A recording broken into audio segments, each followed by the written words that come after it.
देखिए तीसरा प्रश्न है रिक्त स्थानों की पूर्ति कीजिए। यानी हमें खाली जगह के अंदर उचित जो हमारा आंसर है वो लिखना है। तो पहला क्या है, 369 भाग खाली जगह बराबर 369। यानी क्या कहने का मतलब है, यानी 369 में मैं किसका भाग दूं कि मुझे 369 ही मिले, यानी समान संख्या वापस मिले। तो किसी भी संख्या में अगर मैं 1 का भाग देती हूँ तो मुझे वही संख्या मिलती है। तो 369 में किसका भाग दिया, मैंने 1 का भाग दिया तो मुझे वापस 369 ही मिल गया। देखिए बी भाग है -75। -75 में किसका भाग दूं कि मुझे -1 मिले। तो देखिए -75 है, -75 में मैं, देखिए अगर मैं माइनस को अगर भूल जाती हूँ, दोनों तरफ का माइनस को मैं भूल जाती हूँ, तो मुझे क्या चाहिए कि 75 में मैं किसका भाग दूँ कि मुझे 1 मिले। यानी किसी भी संख्या के अंदर वापस अगर उसी संख्या का भाग देते हैं तो 1 मिलता है। अब यहाँ पे मुझे क्या चाहिए, -1 चाहिए। तो यानी -75 में मैं अगर -75 का भाग देती हूँ तो मुझे, अगर मैं -75 है और मैं उसमें, यहाँ पे मैं रफ वर्क कर रही हूँ, ये रफ है, अगर मैं -75 में -75 का ही भाग देती हूँ तो माइनस से माइनस कट गया, 75 से 75 एक बार कट गया, 1 मिला। मुझे क्या चाहिए, -1 चाहिए। तो -75 में मैं 75 का भाग दे देती हूँ। तो 75 का भाग दूंगी तो क्या होगा, देखिए -75, इसमें मैं 75 का भाग दूंगी तो 75 से 75 कट गया एक बार, और ये माइनस लगा हुआ था इसलिए माइनस आ गया। तो उत्तर क्या आ जाएगा, -1। इसी तरह से सी भाग क्या कह रहा है, सी भाग है -206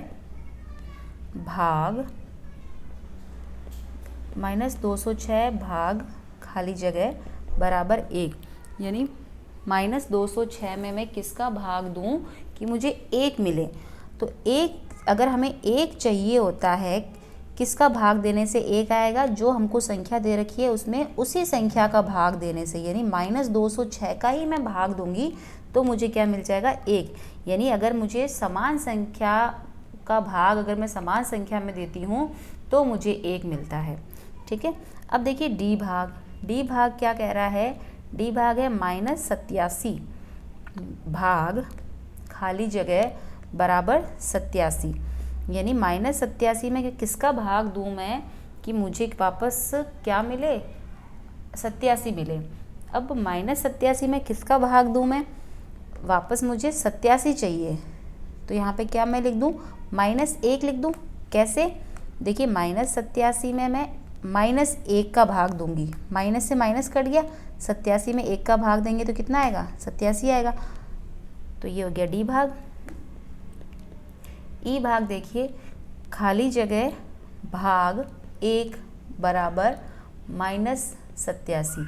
यानी मैं किस में 1 का भाग दूं, किस संख्या में मैं 1 का भाग दूं कि मुझे -87 मिले। तो मैं किस में भाग दूं, -87 में दूं। यानी किसी भी संख्या में अगर मैं 1 का भाग देती हूँ तो मुझे समान संख्या मिलती है।